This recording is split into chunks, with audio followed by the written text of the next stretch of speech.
Saudara, ya ada yang bilang kalau ikut Tuhan itu gajinya ya gaji dengan iman. Saya dari awal terima Yesus memang sudah gaji dengan iman.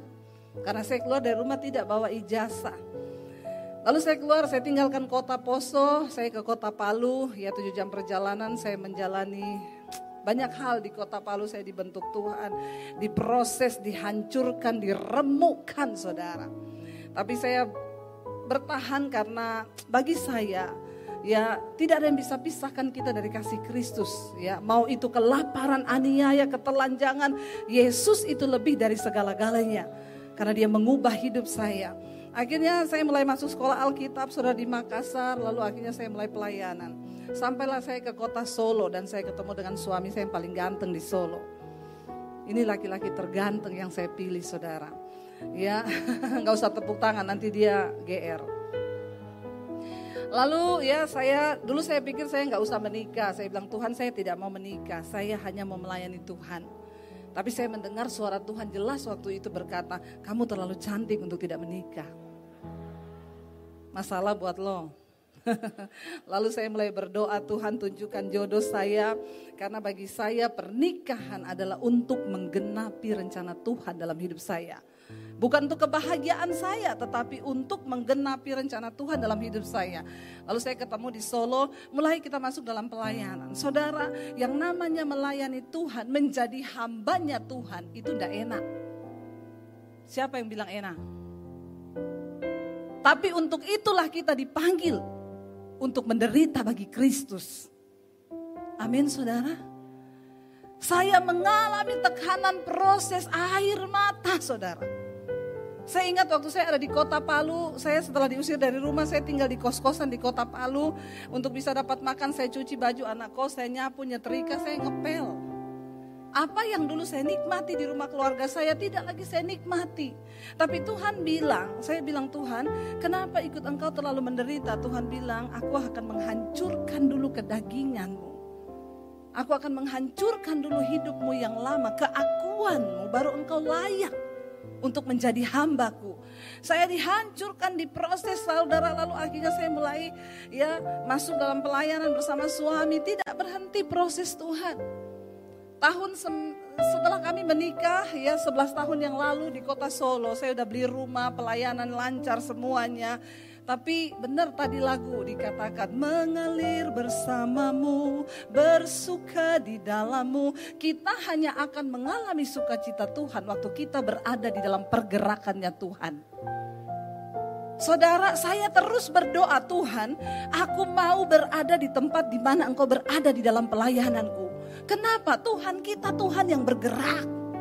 Dia bukan Tuhan yang stuck dan akan menjadi satu kemalangan bagi kita, terutama hamba Tuhan, ketika kita stuck itu tadi yang Pak Victor katakan, lumpuh saudara. Bukan cuma lumpuh, buta. Sehingga kita tidak lagi bisa melihat pekerjaan besar yang Tuhan sedang sediakan bagi kita.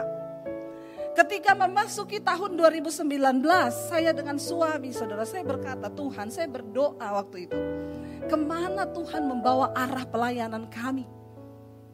Kemana Tuhan membawa? Waktu kami sudah dari Solo, beli rumah enak, dibawa Tuhan. Saya satu saat, saya mendapat panggilan Tuhan ke Jakarta.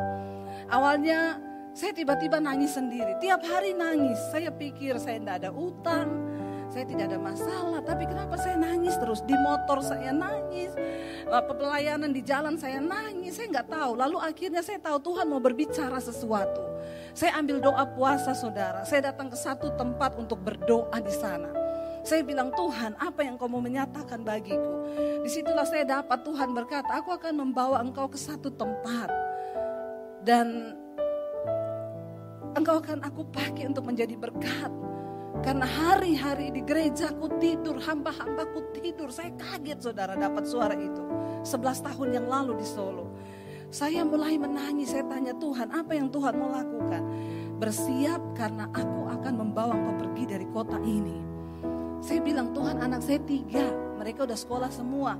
Dan yang lebih lagi menyakitkan, kenapa? Saya mikir mau dibawa pindah ke satu kota mana, di rekening saya gak ada uang 1 M. Kalau ada uang 1 M saya langsung bilang, oke Tuhan, kemana kau suruh? Saya angkut anak-anak saya, gampang. Tapi gak ada uang 1 sen pun mendengar suara Tuhan. Saya harus tinggalkan kota itu. Saya bilang gini, saya akan uji suara ini. Kalau Tuhan berbicara, pasti Tuhan juga akan nyatakan kepada suami saya. Karena tidak mungkin Tuhan bicara hanya satu pihak, saudara. Karena yang dari Tuhan itu mendatangkan damai sejahtera. Lalu saya berdoa, satu saat saudara kami lagi duduk-duduk di rumah, suami saya itu bilang gini, Say, kamu rasa gak sih kita ini stuck di dalam pelayanan? Padahal tiap minggu pelayanan. Suami saya tiap minggu pelayanan di gereja, saya juga tiap minggu full jadwal, hari-hari biasa pelayanan kantor. Tapi kami merasa di alam roh itu stuck, nggak ada sesuatu. Lalu saya kaget waktu suami saya bilang begitu, saya bilang gini sama dia, terus menurut kamu apa? Kayaknya Tuhan mau bawa kita pergi dari sini. Syok saya saudara. Saya bilang sama dia, iya kira-kira kalau Tuhan mau kita pergi, Tuhan mau bawa kita kemana? Dia langsung ngomong kayaknya ke Batam. Kenapa di Batam? Dulu waktu saya selesai sekolah sekolah Alkitab di Bandung, dia bilang saya ditawari pelayanan di Batam. Saya bilang kita ngalir aja kemana Tuhan mau bawa kita. Pokoknya kita minta Tuhan yang tuntun, jangan batasi Tuhan dengan pikiran kita. Akhirnya saya ingat dulu di Jakarta ada pendeta yang bilang sama kita berdua gini, kamu itu sudah saatnya pelayanan di Jakarta. Kayaknya tempat kalian bukan di Solo. Tapi waktu itu saya langsung sangka, oh enggak Pak, kita di Solo. Buktinya apa? Kita sudah beli rumah di Solo. Jadi pelayanan kita di Solo.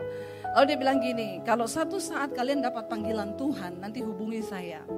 Lalu saya bilang sama suami saya, dulu kan kita pernah ditawari pindah Jakarta. Ya udah, coba cari nomor HP-nya pendeta itu. Saya cari di HP saya nggak ketemu saudara.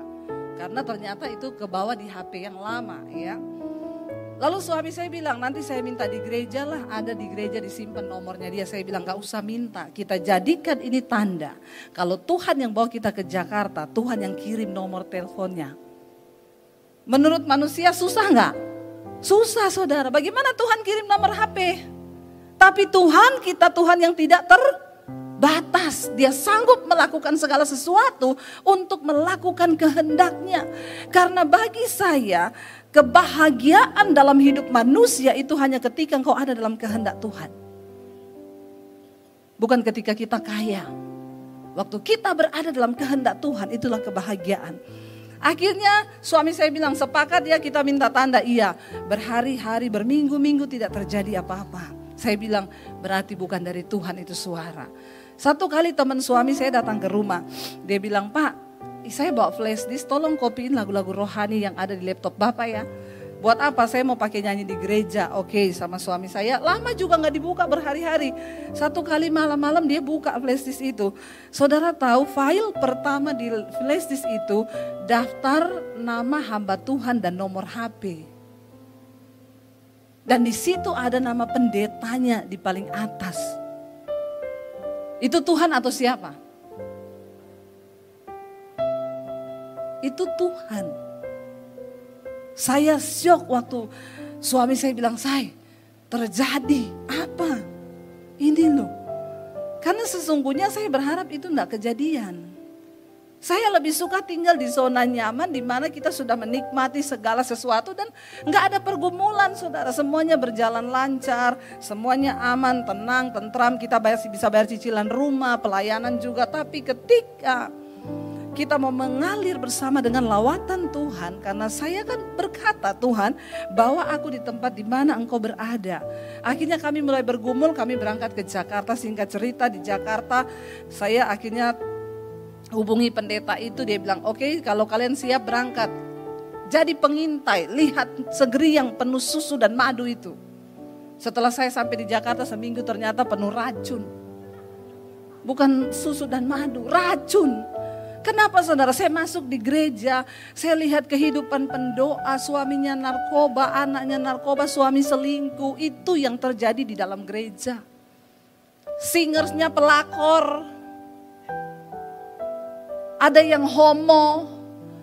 Betapa kenajisan ada di dalam gereja itu. Tadi yang Pak Victor bilang, kenapa Tuhan pergi meninggalkan baitnya? Karena sudah jadi sarang penyamun. Perselingkuhan terjadi. Jangan sampai kita berpikir kita pendeta tidak akan jatuh dalam dosa seperti itu. Banyak pendeta yang melakukan dosa yang menyakiti hati Tuhan. Bagaimana mungkin kita bisa mengalami lawatan Tuhan kalau hidup kita saja tidak kudus, tidak berkenan di hadapan Tuhan? Mari kita jaga kekudusan saudara. Cuma ketika kita kudus Tuhan bisa berbicara. Bagaimana kita bisa mengalami lawatan Tuhan kalau kita saja tidak kudus? Sebab tanpa kekudusan tidak mungkin kita melihat Tuhan. Tidak mungkin kita mendengarkan suaranya. Lalu saya bilang sama suami, untuk secara spirit saya kayaknya di Jakarta betapa banyak orang Kristen yang perlu diinjili, yang perlu mendengar berita kebenaran itu. Karena Yesus berkata, bukan setiap orang yang berseru padaku Tuhan, Tuhan yang akan masuk dalam kerajaan sorga, tapi mereka yang melakukan kehendak Bapa. Lalu saya mulai bergumul, akhirnya kami di sana saudara. 1 tahun pertama, berapa bulan akhirnya kami ikut pendeta itu, tapi di tengah jalan kami harus berpisah. Karena memang Tuhan mau begitu. Tuhan bilang, aku panggil kamu ke sini bukan untuk ikut manusia, ikut aku. Berat bagi saya saudara, 1 tahun pertama kami tidak ada pelayanan sama sekali. Saya berdoa, Tuhan bilang, aku yang melakukan. Kamu diperam dulu, dimurnikan dulu, setahun gak ada pelayanan. Sampai saya ikut audisi singers saudara, di mana gereja ada audisi singers. Saya bilang sama suami, ayo kamu kan bisa main piano, jadi pemusik, saya jadi singers. Nggak keterima saking bagusnya. Ya sampai saya berkata, Tuhan, waktu itu saya kecewa saudara. Saya bilang, Tuhan, saya sudah mau menurunkan standar, saya ini pengkhotbah, saya mau jadi singer cuma untuk melayanimu loh. Tapi malam itu saya buka Alkitab, saya dapat ayat, di dalam satu rumah terdapat banyak perabot.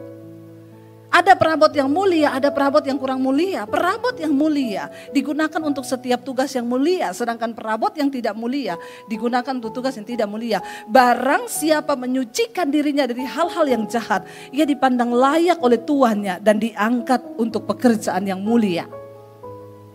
Dan ayat itu berkata, sebab Tuhan tahu siapa milik kepunyaannya. Semua kita di sini ngaku hamba Tuhan, maaf saudara. Tuhan yang tahu siapa yang benar-benar hamba. Kita bisa membohongi manusia.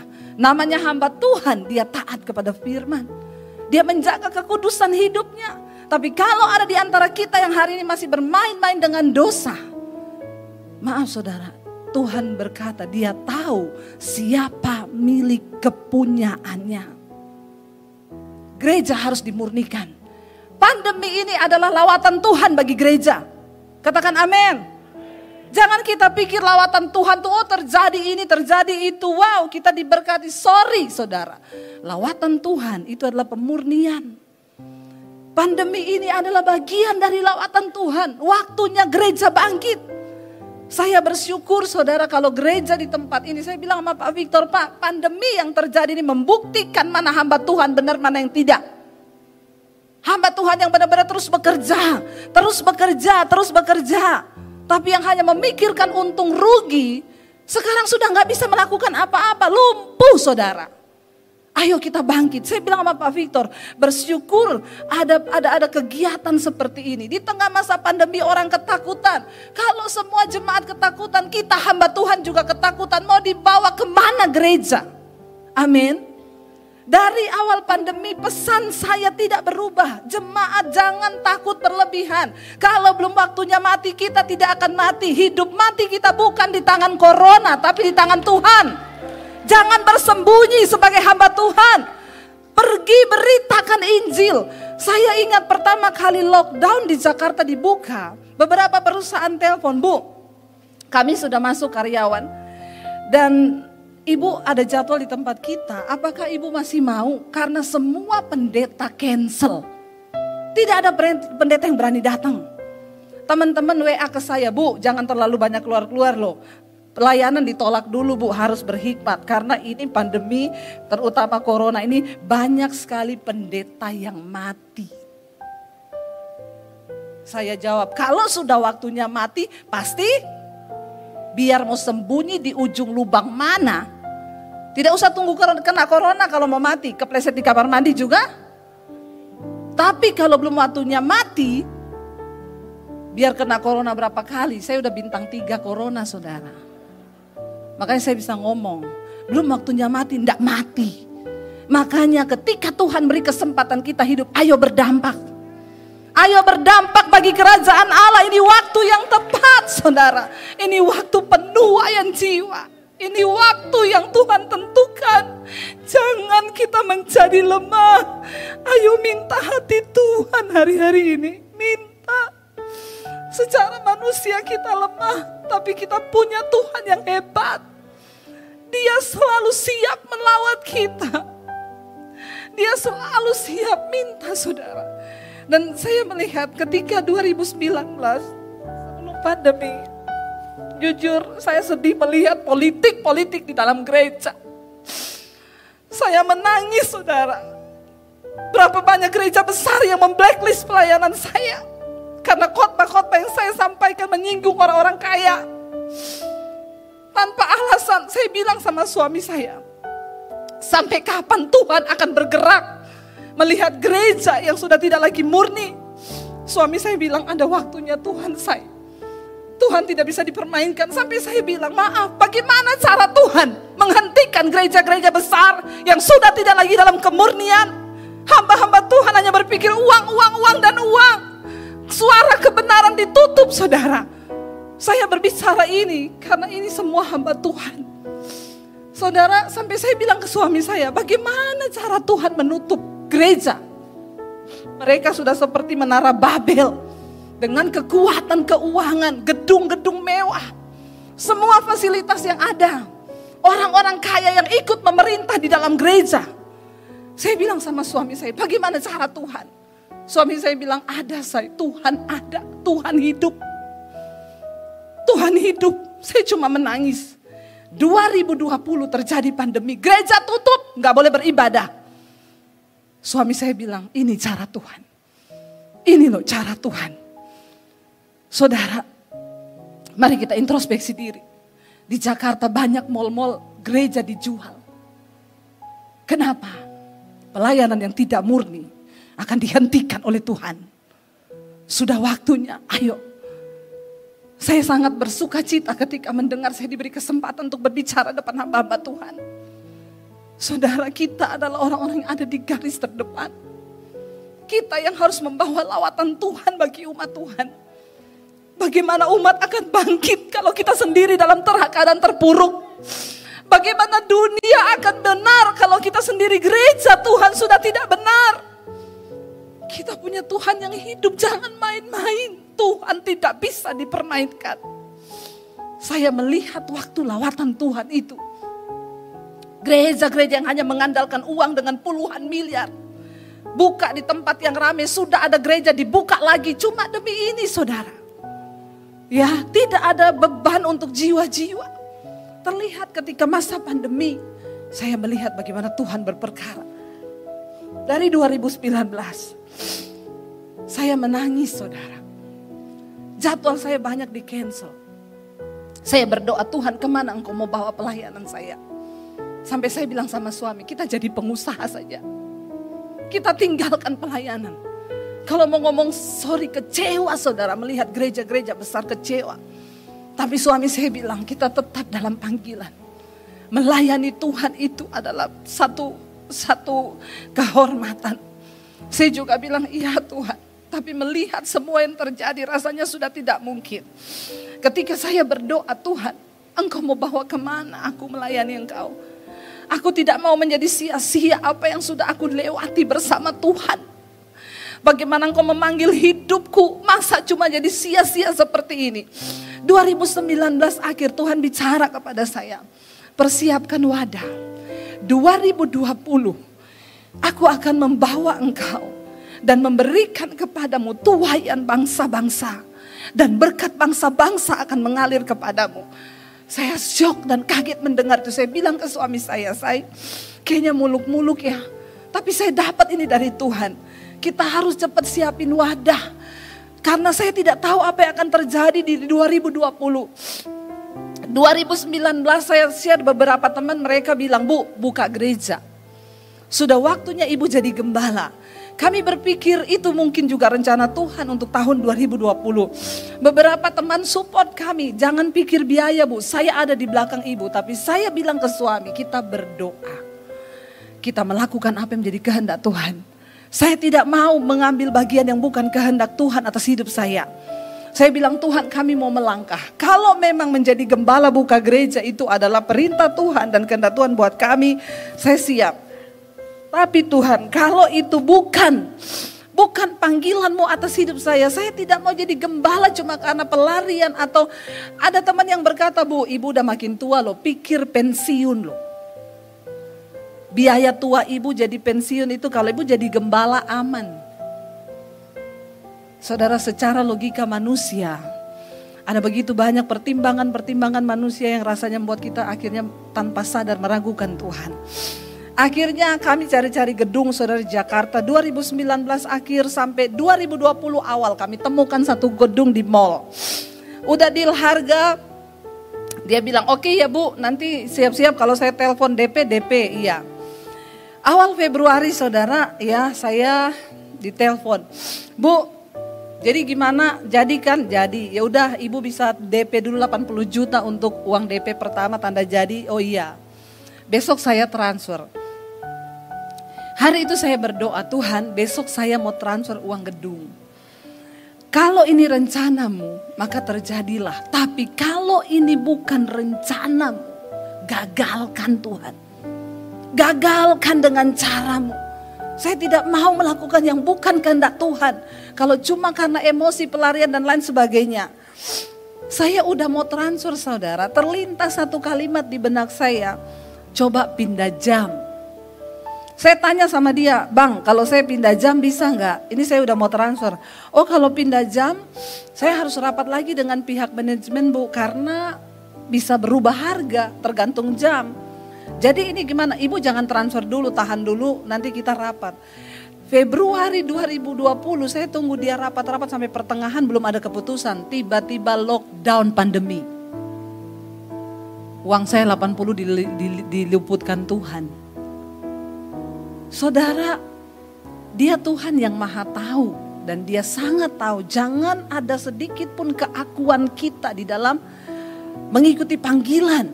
Lalu akhirnya lockdown, tapi saudara ketika saya itu dapat panggilan untuk Tuhan bilang tahun depan itu aku akan beri tuaian bangsa-bangsa.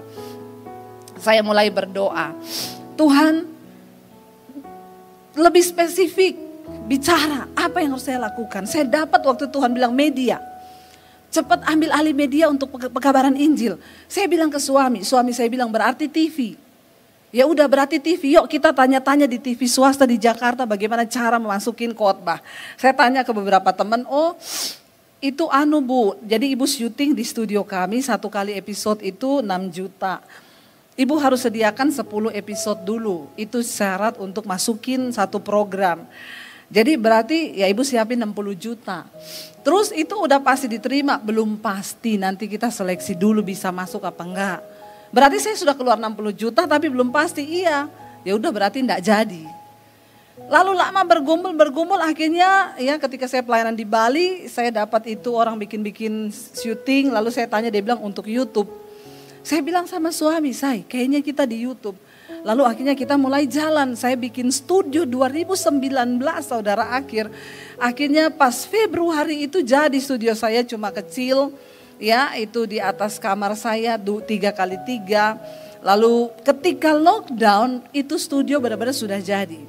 Kita mulai syuting dengan peralatan apa adanya. Tapi saya udah syuting dari 2019 pakai HP, khotbah-khotbah mulai naik saudara. Ya saya melihat bagaimana tuaian jiwa-jiwa itu berdatangan. Ya ketika saya khotbah tentang akibat dosa tersembunyi. Sampai hari ini yang nonton sudah jutaan saudara. Dan itu orang konseling. Mulai dari jemaat sampai pengerja, sampai istri pendeta. Itu konseling sama saya dan saya melihat ternyata di sini orang Kristen gereja Tuhan masih banyak yang menyimpan dosa-dosa tersembunyi. Dari situ saya melihat ini penuaian. Lalu orang-orang mulai datang konseling, bukan cuma orang Kristen. Orang-orang yang tidak percaya Yesus datang saudara. Mereka buka hati dan ketika pandemi terjadi, gereja lockdown, saya melihat di situ saudara. Bagaimana tuaian itu saudara, apalagi ketika ada mesbah doa. Saudara yang tahu ya, sekarang saudara mesbah doa sekali tayang yang nonton 70.000. Mesbah doa syukur pagi jam 5 pagi 75.000. Setiap hari 2 kali saya live streaming jam 8 malam sama jam 5 pagi. Kita butuh gedung gereja segede apa menampung 70.000 orang Pak Victor. Dan saya melihat di situ bahwa Tuhan itu tidak pernah berdusta. Tuayan bangsa-bangsa, di masa pandemi saya diundang ke Amerika pelayanan saudara. Saya khotbah di New York, Philadelphia, saya khotbah di Colorado, bahkan bulan Februari ini harusnya mereka masih menunggu jadwal saya sampai April. 100 gereja menunggu saya di LA. Tapi saya bilang tunggu, ini masa belum cukup ya masih karantina dan lain sebagainya, saya belum bisa memutuskan. Mereka bilang, Bu, kami 100 gereja di Los Angeles, kami rindu Ibu datang untuk membawa lawatan Tuhan. Siapa saya? Dan saya melihat apa yang Tuhan nyatakan itu di 2019. Tuayan bangsa-bangsa, dan bukan cuma tuayan bangsa-bangsa, berkat bangsa-bangsa. Awal pandemi kami sudah berpikir jual rumah di Jakarta untuk pulang ke Solo. Tidak tahu mau hidup bagaimana. Anak saya mau kuliah 70 juta, saya bilang gak usah kuliah deh. Untuk hidup saja ke depan kita gak tahu harus bagaimana. Kita gak tahu sampai kapan, saya tidak punya tabungan saudara. Kita hidup dengan iman dari hari ke hari. Ya, tiba-tiba ketika pandemi datang saya bilang sama suami, satu hal yang harus kita syukuri, ada rumah yang masih bisa kita jual. Kita jual rumah, kita pulang ke Solo. Tapi ternyata Tuhan membalikkan keadaan. Apa yang tidak pernah kita pikirkan Tuhan sediakan. Saya nggak jadi jual rumah, saya beli rumah lagi, saya bangun studio di Jakarta. Bulan Maret ini studio saya jadi. Bukan cuma Atta Halilintar yang bangun studio, Debbie Basir juga bangun studio. Dan yang lebih menggembirakan di masa pandemi ini, kami bisa bangun 15 gereja di pedesaan. Yang itu dari berbagai denominasi. Saya boleh memberkati hamba-hamba Tuhan, makanya saya melihat ini, saya sukacita saudara melihat apa yang Tuhan buat. Hari-hari ini Tuhan mau kita hidup berdampak. Lawatan Tuhan setiap saat datang. Saya pengen kita belajar saudara, mari kita buka bersama. Pak, saya waktunya sampai jam berapa Pak? Tadi meleset terus loh. Ini tadi baru pembukaan soalnya. Saudara sudah lapar? Mau ngopi atau kita sambung sedikit? Sambung sedikit ya, hamba Tuhan tuh lebih dari prajurit loh ya. Kita belajar dari Raja Asa, mari kita buka 2 Tawarik pasal yang ke-15 saudara. Siapa Raja Asa? Raja yang membuat pembaharuan di Yehuda. Ya, kita baca 2 Tawarik 15, pembaharuan oleh Asa. Ya, kita baca saudara secara bergantian. Saudara baca saya baca ayat 1, saudara 2 ya, lumayan panjang firman Tuhan. Asaria bin Oded dihinggapi roh Allah, 2.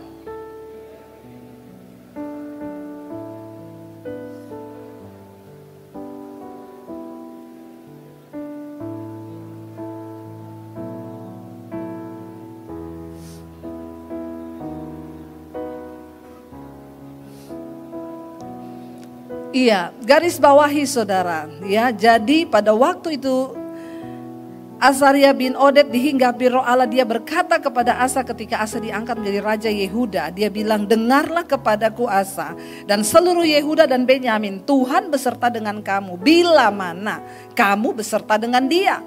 Ya, bila mana kamu mencarinya, ia berkenan ditemui olehmu. Tetapi bila mana kamu meninggalkannya, kamu juga akan ditinggalkannya. Ayat 3, lama sekali Israel tanpa Allah yang benar dan tanpa ajaran dari para imam dan tanpa hukum. Ayat 4.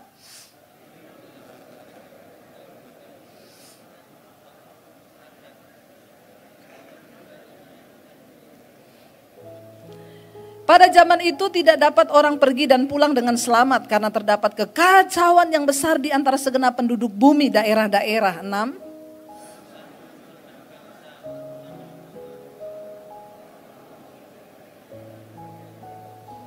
Iya, karena dosa yang begitu luar biasa merajalela di antara bangsa itu, akhirnya Tuhan mengacaukan mereka dengan segala macam kekacauan. Ayat 7, tetapi kamu ini kuatkanlah hatimu, jangan lemah semangatmu, karena ada upah bagi usahamu. Ayat 8.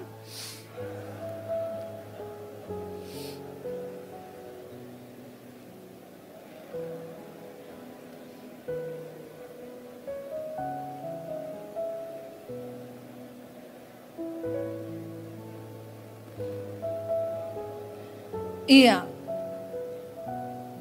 Saudara, di tengah keadaan kekacauan yang besar, tiba-tiba Asa diangkat Tuhan menjadi raja. Ya, dia pastinya tidak punya cukup kekuatan untuk bagaimana dia bisa mengubah keadaan itu. Orang tidak bisa pergi pulang dengan selamat. Terjadi pembunuhan di mana-mana ketika dosa merajalela. Tuhan izinkan kekacauan terjadi. Asa di tengah masa kepanikan itu dia diangkat menjadi raja. Tidak mudah saudara, tetapi Tuhan berbicara pada waktu itu. Tuhan bilang, tetapi kamu jangan takut. Kuatkan hatimu, jangan lemah semangatmu, karena ada upah bagi usahamu. Secara manusia mungkin kita melihat jalan buntu, tidak mungkin lagi kita memperbarui sesuatu. Tetapi Asa percaya dengan firman Tuhan, dan dikatakan di sana apa yang dilakukan oleh Asa pertama kali. Dia menyingkirkan dewa-dewa kejijikan dari seluruh tanah Yehuda dan Benyamin. Dan dari kota-kota yang direbutnya di pegunungan Efraim, ia membaharui mezbah Tuhan yang ada di depan balai bait suci Allah itu. Saudara, ya, bagaimana pertama kali kita bisa melakukan dan melihat mujizat Tuhan terjadi, lawatan Tuhan terjadi? Tidak ada cara lain. Pertama, singkirkan dosa. Buang semua yang tidak berkenan dari hidup kita. Jangan ada kepahitan, terutama kita sebagai hamba Tuhan. Jangan ada kekecewaan. Jangan ada amarah, apalagi kenajisan, percabulan, perselingkuhan. Jangan ada di antara hidup kita. Karena itu adalah berhala-berhala di hari-hari ini. Ya, dan dia lakukan apa? Dia memperbaharui mezbah Tuhan. Mari kita kembalikan ya apa yang benar. Jangan sampai tadi yang disampaikan Pak Victor, kita beribadah padahal Tuhan udah gak ada di gereja itu. Kita masih beribadah, kita masih menyembah Tuhan, dan kita pikir Tuhan masih ada di situ, padahal Tuhan sudah tidak ada lagi di sana. Lalu ayat ini berkata, ayat yang ke-9, ia mengumpulkan seluruh Yehuda dan Benyamin dan orang-orang Efraim, Manasye dan Simeon yang tinggal di antara mereka sebagai orang asing. Sebab dari Israel banyak yang menyeberang memihak kepadanya. Kita tahu bersama setelah Salomo, kerajaan Israel terbagi dua, yaitu kerajaan utara dan selatan. Tetapi banyak yang akhirnya mengikuti dia, memihak kepadanya. Karena mereka melihat bahwa Tuhan Allah beserta dengan dia. Saudara, apa yang bisa menjadi kekuatan, apa yang bisa menarik orang datang kepada kita, datang kepada pelayanan kita, hanya satu, waktu mereka melihat Tuhan menyertai kita. Amin. Biar orang melihat Tuhan menyertai kita, apa yang kita lakukan disertai Tuhan. Ya, ada kebangunan, ada kebangkitan yang terjadi, ada kebangunan rohani, orang-orang hidupnya diubahkan. Itu yang Tuhan mau, dan itu bisa terjadi. Waktu yang pertama tadi kita buang dosa, perbaharui cara penyembahan kita, mezbah Tuhan. Dan di sana dikatakan saudara, ya, ayat yang ke-10. Mereka berkumpul di Yerusalem pada bulan ketiga tahun ke-15 dari pemerintahan Asa. Ayat 11, pada hari itu mereka mempersembahkan kepada Tuhan 700 lembu sapi dan 7.000 kambing domba dari jarahan yang mereka bawa pulang. 12, mereka mengadakan perjanjian untuk mencari Tuhan Allah nenek moyang mereka dengan segenap hati dan jiwa. Cari Tuhan dengan segenap hati dan jiwa, itu kunci dari kebangunan rohani. Itu kunci dari lawatan Tuhan boleh terjadi. Cari Tuhan dengan segenap hati dan jiwa. Seringkali kita pikir kita sudah gak butuh Tuhan. Tuhan sudah ada dalam hidup kita sehingga kita gak perlu cari dia. Saudara, cari Tuhan. Cari Tuhan, apa yang harus aku lakukan hari-hari ini? Tuhan, kemana engkau mau bawa pelayananku? Ayat 13, setiap orang baik anak-anak atau orang dewasa, baik laki-laki atau perempuan yang tidak mencari Tuhan Allah Israel harus dihukum mati. Asa membawa perintah, ya ketika itu tidak ada cara lain, dia harus memulihkan bangsa itu. Bayangkan dia kasih hukuman mati orang yang tidak mau mencari Tuhan. Ayat 14, mereka bersumpah setia kepada Tuhan dengan suara yang nyaring, dengan sorak-sorai dan dengan tiupan nafiri dan sangkakala. Seluruh Yehuda bersukaria atas sumpah itu, karena dengan segenap hati mereka bersumpah setia dan dengan kehendak yang bulat mereka mencari Tuhan.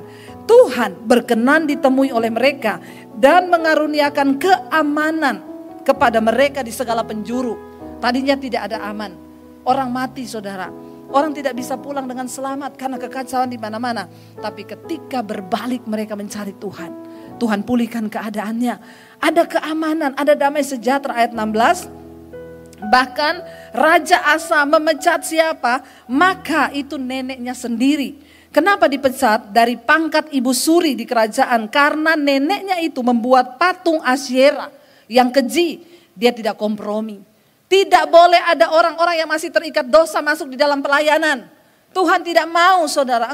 Kita harus benar-benar untuk berdiri di pelayanan. Saya kemarin ketemu dengan seseorang. Dia pelayan Tuhan, saudara. Dia bilang, loh Bu, kalau saya ada jatuh dalam dosa dan dosa itu parah, apakah saya nggak boleh pelayanan? Yesus saja menerima pelacur. Saya bilang, Yesus menerima pelacur, dia pelacur bertobat. Kalau orang udah di atas mimbar lalu melacurkan diri, itu harus turun. Kenapa? Mimbar ini bukan panggung. Bukan panggung, ini mesbah, ini mimbar. Harus ada orang-orang kudus yang berdiri di sini. Asa tidak kompromi, neneknya sendiri karena dia membangun satu patung yang menyakiti hati Tuhan. Dia pecat dari jabatan nenek suri di dalam kerajaan. Dia gak mau ada orang-orang yang tidak kudus. Sebagai hamba Tuhan, terutama gembala, saudara harus melihat tim pelayanan di gereja. Saya sedih melihat, saya melayani ada seorang homo, saudara. Dia bilang, Bu Debbie, saya lihat khotbah ibu, saya mau mengaku dosa, saya ini homo Bu. Tapi orang bilang tidak bisa disembuhkan. Saya bilang bisa, bersama Tuhan tidak ada yang mustahil. Kamu harus bangkit, kamu bisa disembuhkan. Akhirnya saya mulai tuntun dia. Saya bilang, berdiri depan kaca, tiap hari kamu berkatakan, sebutkan namamu, kamu itu laki-laki diciptakan Tuhan normal. Segala roh banci, roh homo keluar dalam nama Yesus. Saya ajari dia berperang sendiri. Akhirnya dia mulai bisa. Dia putusin pacarnya yang juga cowok. Dia bilang, Bu, saya mau cari gereja. Iya, kamu cari gereja. Begitu minggunya dia telepon saya besoknya, Bu, saya kecewa. Kenapa? Ternyata di gereja singersnya homo semua. Saya itu kan punya sinyal, Bu, karena saya juga dari sana. Jadi saya tahu, malah saya diajak mereka lagi Bu untuk jatuh melakukan hal itu. Kenapa Tuhan harus murnikan gereja lewat pandemi ini? Saya juga bingung, saudara. Gereja sekarang tidak peduli mau pelayannya itu simpenan, mau pelayanannya itu homo, mau lesbi, mau selingkuh. Boleh naik di atas mimbar. Kita mengasihi orang berdosa. Tetapi mimbar ini tanda kita menghormati Tuhan. Ini bukan panggung, ini bukan panggung. Ya, ini bukan panggung. Dia bilang, tapi kan saya Bu dapat uangnya dari pelayanan. Lebih bahaya lagi kamu akan dihukum Tuhan. Cari uang lewat pelayanan tapi kamu hidup gak kudus, lebih baik kamu gak pelayanan. Tolak jadwal dulu, jangan naik di atas mimbar. Zaman dulu imam kalau naik gak kudus terbakar langsung mati, saudara. Kita bersyukur sekarang, orang habis bersinah naik di mimbar. Gak ada yang tahu, tapi Tuhan itu maha tahu. Kita gak bisa sembunyi, makanya hari ini saya mau bilang, bapak-bapak gembala jaga hidupmu kudus. Ibu-ibu gembala jaga hidupmu kudus. Jangan buka celah, kalau ada yang mau konseling, berdua suami istri, amin. Karena serba salah juga sekarang, saya bilang sama suami saya, kalau ada cowok mau konseling saya kasih kamu ya. Dia bilang, aduh takut deh. Karena sekarang banyak cowok yang cucok. Ya udah, jadi kalau begitu kita berdua jangan membuka celah. Ya, Bapak Gembala konseling sama janda. Tadinya mau niatnya konseling jadi konsleting. Jangan coba-coba, pendeta juga manusia. Punya rasa, punya hati, jangan samakan dengan jangan main-main. Bener, ini tawaran dosa di akhir zaman. Menggiurkan, ya, harus saudara, harus ya, perhatikan ya, kalau ada singers yang naik itu pakai baju rok mini apa segala macam, langsung panggil, nggak boleh main-main, yang kira-kira ada roh-roh yang begitu, ya jangan Bapak Gembala bilang banyakin jadwalnya ya, ada yang begitu, ya, yang itu banyakin jadwalnya, soalnya cantik. Di Jakarta, ya beberapa gereja punya kriteria untuk cari singers. Tingginya segini, lingkar pinggangnya ada ukurannya. Ada saudara. Ya, muka pun ada ukurannya. Bagaimana Tuhan lagi mau ada di situ? Ya, ngeri. Jadi kalau mulai gendut suruh gym dulu, nge-gym. Harus turun sampai lingkar pinggangnya segitu baru boleh melayani. Bersinan enggak apa-apa, yang penting langsing. Jadi pelakor enggak apa-apa, yang penting langsing. Coba saudara, bagaimana ini tidak menyakiti hati Tuhan. Asa tidak kompromi. Neneknya sendiri dipecat sama dia saudara, karena membangun ya 17, sekalipun bukit-bukit pengorbanan tidak dijauhkan dari Israel, namun hati Asa tulus ikhlas sepanjang umurnya. Ayat 18, ia membawa persembahan-persembahan kudus ayahnya dan persembahan-persembahan kudusnya sendiri ke rumah Allah, yakni emas dan perak serta barang-barang lain. Ayat 19 dikatakan, tidak ada perang sampai pada tahun ke-35 pemerintahan Asa. Kita tahu hari ini Rusia dan Ukraina sedang ada peperangan. Orang berkata Ukraina itu banyak 95% orang Kristen. Tapi Kristen yang seperti apa? Ini adalah waktu lawatan Tuhan bagi mereka. Kita topang di dalam doa supaya orang berbalik mencari Tuhan. Di tengah kesulitan tidak ada jalan keluar selain cari Tuhan. Tuhan berjanji kepada Asa, kalau engkau sungguh-sungguh mencari Tuhan, tidak ada perang. Negaramu tidak ada perang. Kita berdoa terus bagi Indonesia. Gereja harus menjadi tombak di depan untuk bangsa ini. Bagaimana kita berdoa bagi bangsa ini, kita menghargai Tuhan. Demikianlah saudara, Tuhan akan menjaga bangsa kita.